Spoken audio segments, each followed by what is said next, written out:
Creating voice in character AI is one of the most fun part of this app or application or website, whatever you want to say.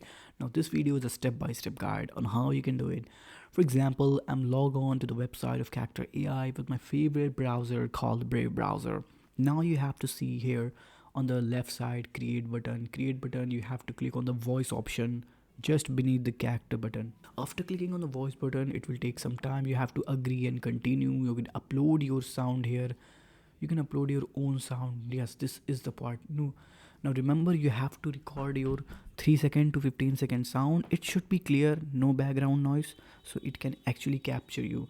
After creating the sound and stuff, you can click on the upload button, then it will generate your voice. Now you can type any text and stuff, and now it will greet in your voice. It's a very fun part.